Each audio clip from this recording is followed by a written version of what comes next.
Welcome. Anything to make you guys happy. So like not state test this year? Can I borrow 50 bucks? I will get fired, that is not up to me, so sorry about that. So, You're not making me happy. And no 50 bucks. should anything Okay. make us happy? Well, almost About 40 anything, reasonable things that I have control over. So this first part is gonna be a little bit of review, because we're gonna kind of learn about the gentleman who came up with this idea of using the Punnett, well, not using the Punnett squares, but noticing traits, how they would get passed on, and all that special information. So we're gonna talk about the homozygous, heterozygous, those different alleles, and then homozygous, dominant, recessive, all that business. So you're gonna hear a lot of the same genotype, phenotype, those same ideas repeated. What is it? Yeah, the guy on the poster, for sure. Gregor Mendel. So he was an Austrian monk, and he was also a gardener. So he spent a lot of time observing different things in his garden, and he got experimenting with the pea plant, specifically the color. So this is the first kind of real evidence and data that was collected on how traits get passed generation to generation.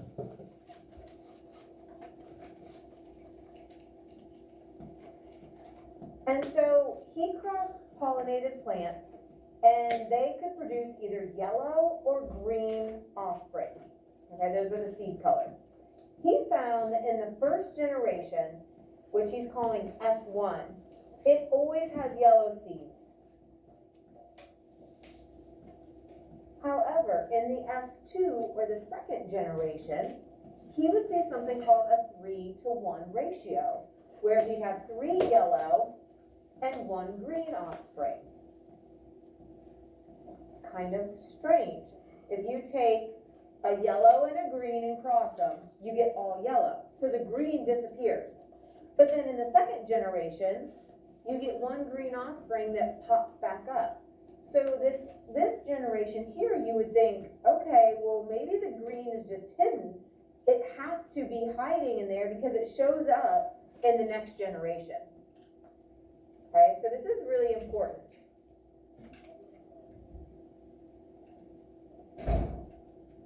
Super important to make this observation. So it's nice, that's why you have to be kind of observant, have to be aware of what's going on around you. Because if he hadn't noticed this, who knows how long it would have taken us to understand what's really going on.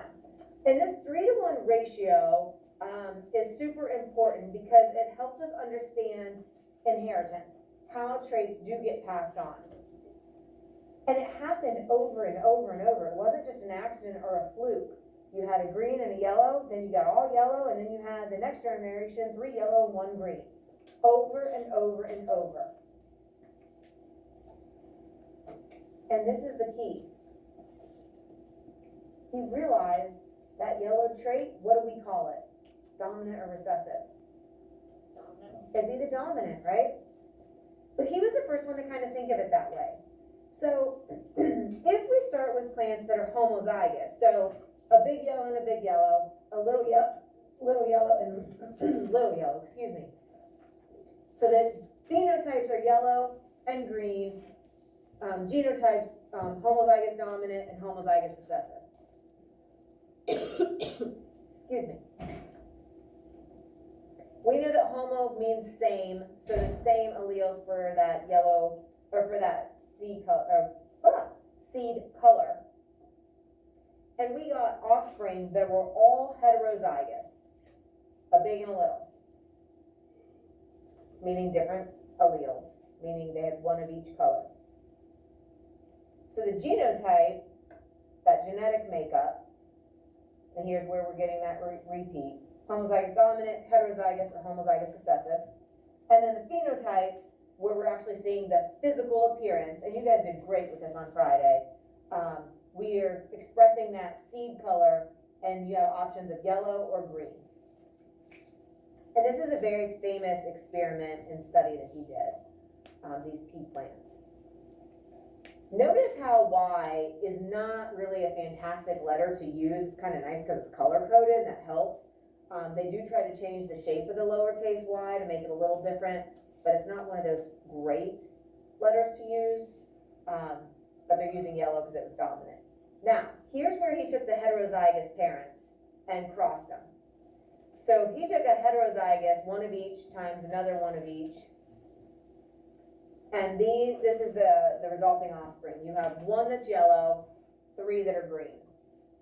So the Punnett square backs up what should have been the offspring outcomes, and it did match. Okay, so if you think back to meiosis, there's the 4 new haploid cells that form, and you're getting half that genetic information from mom and half from dad. So half from parent 1, half from parent 2. When it comes together, you can get the arrangement. But you could technically get one of these 4 options, right? So you could get this one and this one, or this one and this one, or this one and this one, or this one and this one, right? So you're really getting 4 random options in the arrangement. And this becomes part of the whole process. Because you have those 4 haploid cells, you have those 4 possibilities. And so you get that equal chance of either getting the big dominant allele or the little recessive allele. It was random. It's just like shuffling that deck, and here's your hand. There's no connection. There's no way to kind of predetermine that. It's just random luck of the draw.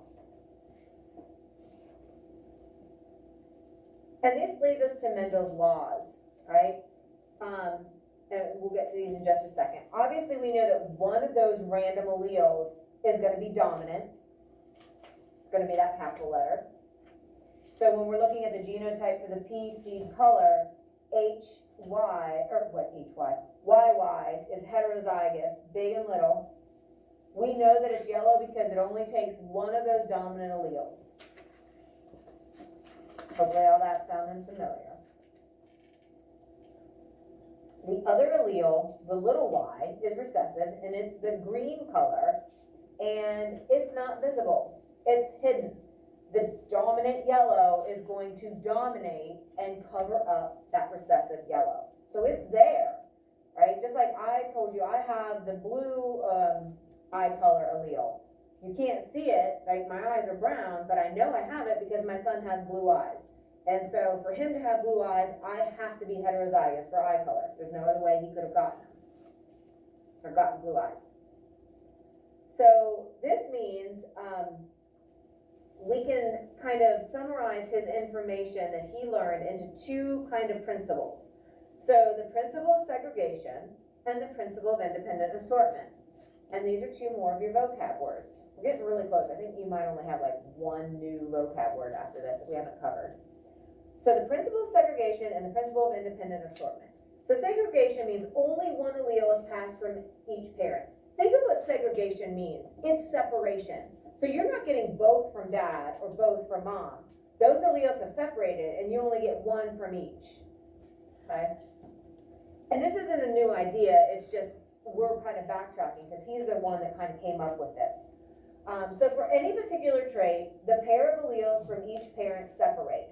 And this is happening during the meiosis process. And so you only get one allele that comes from each parent. Again, we know this. This is not rocket science.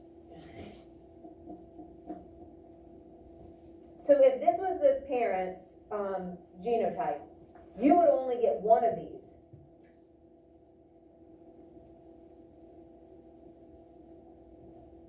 It's all by chance, whether I get this one or whether I get this one. Now, really, those are going to kind of show the same way because they're both the same allele. But technically, you know, you have just as good a chance of getting this one as this one. Let's say these are mom's alleles. So that's what the law of segregation means. The allele pairs separate and each go to a different gamete. And we'll take a look at this on a video in a minute.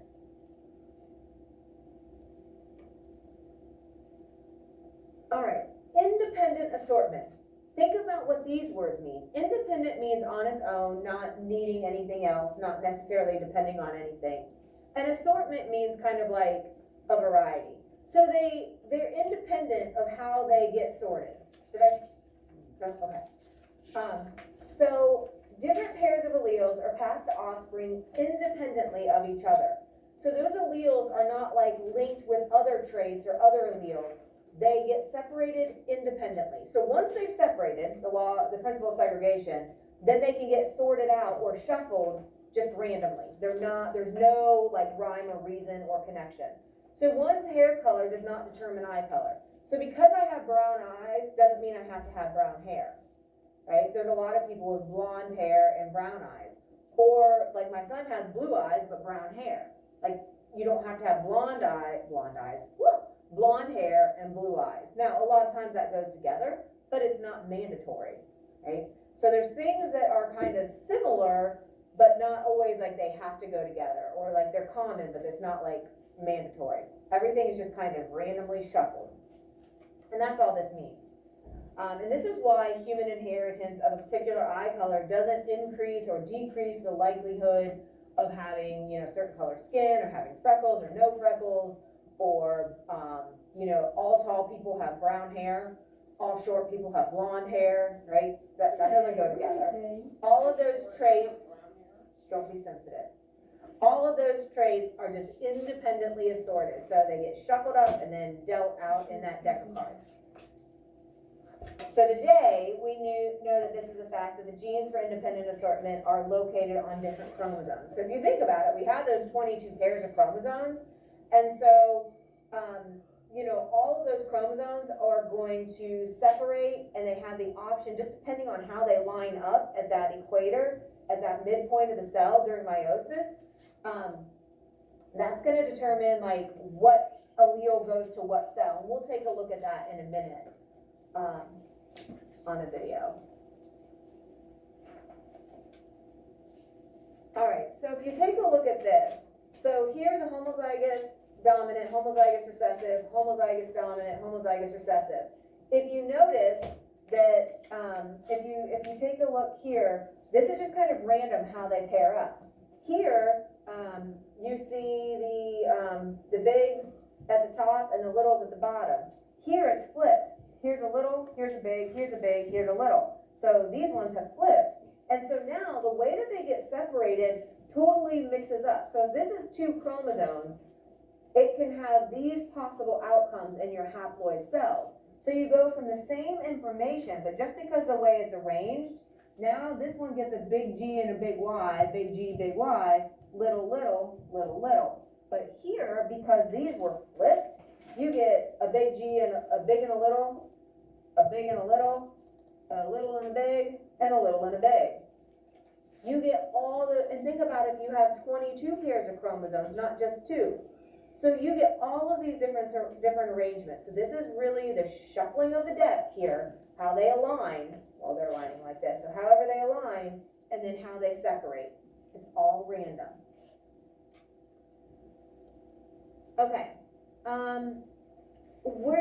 for the sake of our video notes for our folks at home, I'm going to keep going and look at codominance, and then we'll come back to the 2 videos that we have, and we are doing fantastic on time, so we'll kind of go with that. We're going to introduce, we have 2 main ideas left. The first one is something called codominance, all right? And a few of you have asked about this a little bit. So codominance is when you have a single gene that has more than one dominant allele. Yikes. There are some traits like this. It does what the name says. Co means together. So dominant, together. They both are going to be dominant, so they're both going to act dominant, right? One's not going to be more dominant. They're both going to be equally dominant in how they show. So it's an individual who is heterozygous for 2 codominant alleles. They're going to express both phenotypes. Both will show. This is what is the best example we have is for blood type. There's actually 3 alleles. There's actually a recessive, which is O, and then A and B are both dominant.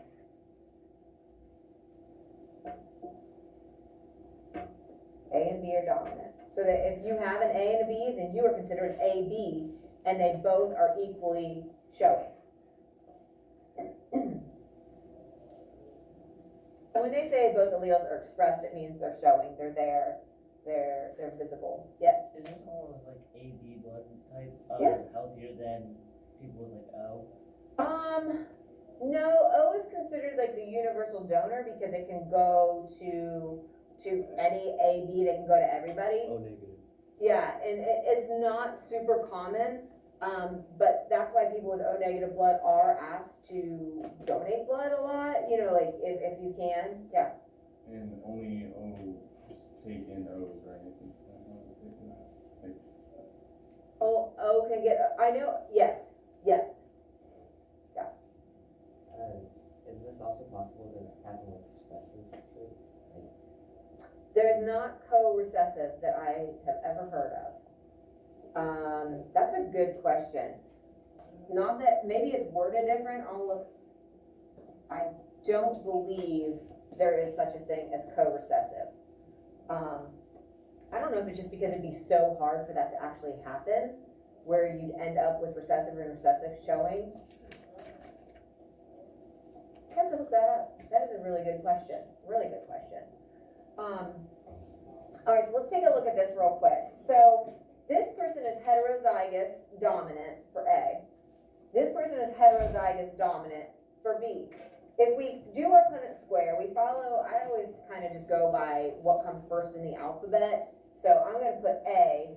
So I'd end up with AB, and then AO, and then BO. Oh gosh, who really has the BO? And then OO. All right, so these end up being my pairs or my options. It's a little bit messier, kind of weird looking. Not all of our codominants will have a recessive version. Blood is kind of special. Most of the ones we look at, you'll just have two dominants and that's all you got. Right there, 2000. Okay, so this is true a lot of times with cattle and horses. If you cross, and we're going to introduce these words, purebred and hybrid. Purebred is basically homozygous. Hybrid is going to be a heterozygous. And if you think about it, purebred meaning it has the same alleles. Hybrid meaning you get a mix or you have different alleles. So anytime you're talking livestock and you're talking something that is purebred or hybrid or crossbred even, sometimes you'll hear. Crossbred meaning you're having two different types coming together. Purebred meaning it's all of one. Okay? And that's true like if you're talking pigs, cattle, you know, that's very common. I'm sure goats, I don't know, does anybody know, they call them purebred and hybrid goats? Anybody do goats in here? Okay. All right. Huh? Crossbred. Crossbred, yeah, crossbred or purebred. Because the goat I have is a cross between a man and a boy. Okay, perfect. So a purebred is going to be where it's just one breed. Crossbred or hybrid is going to be, and think about cars. What's a hybrid car? How does it run? it's electric and gas. Yeah, it's a mix of both. You can run on electric or you can run on gas. It is a hybrid. Yeah, crossbred, when we're talking animals, can be the same thing. A lot of times with plants, they'll say hybrid, but with animals, a lot of times you'll hear the crossbred. So just don't try to memorize. Think about it logically. If it's a purebred, then you're thinking the alleles are the same, or you're dealing with all of one breed, all of one type of breed.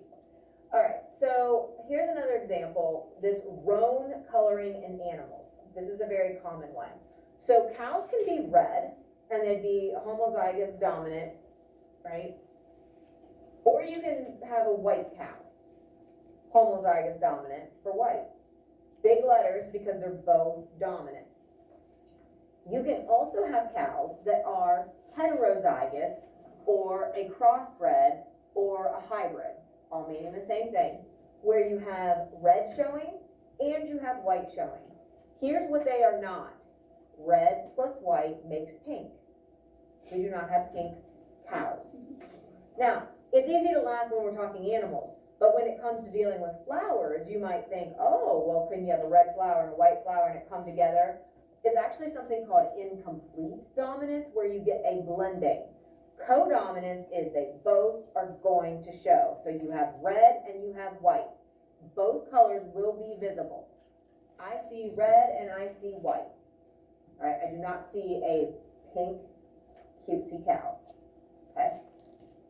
So, if we take a cross between a white cow and a red cow, white, red, and I do this cross, all of the offspring are going to be roan.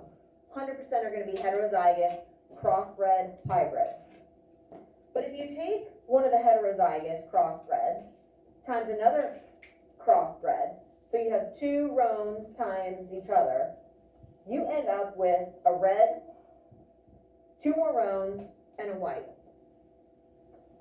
All right, so both, do you see any lowercase letters in that Punnett square? Nope, right? So the codominance is typically not going to include any recessive, right? Blood type is a little special, but most of the time, not so much. So that codominance, this can be, you can see it in dogs, cows, horses. Both alleles are equally dominant. They are fully expressed, and you get a brand new phenotype. So it's not just red, and it's not just white. It is that new color of red and white, which is called roan.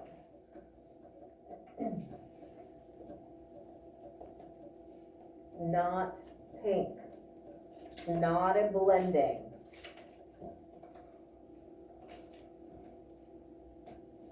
All right, here's some for chickens. Black chickens, capital B's. White chickens, capital W's. Huh?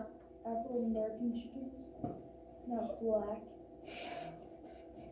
You're killing me, Smalls. You're killing me.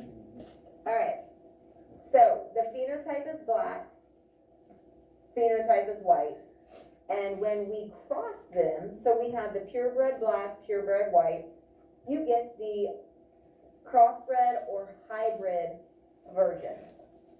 All the offspring are going to be black and white, checkered. Okay? So if we have this going on your notes, I'm not sure if you have much space or not. Let me see something real quick.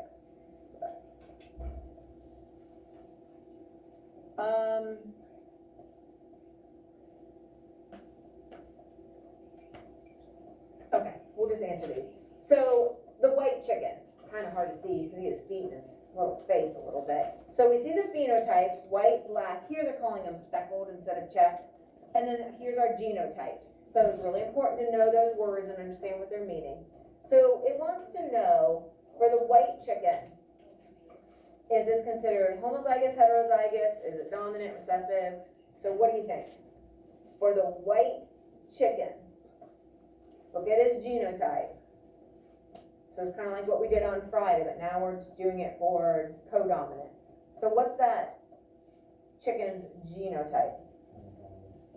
It is homozygous dominant, right? Big W's. What about the black chicken? What's it gonna be?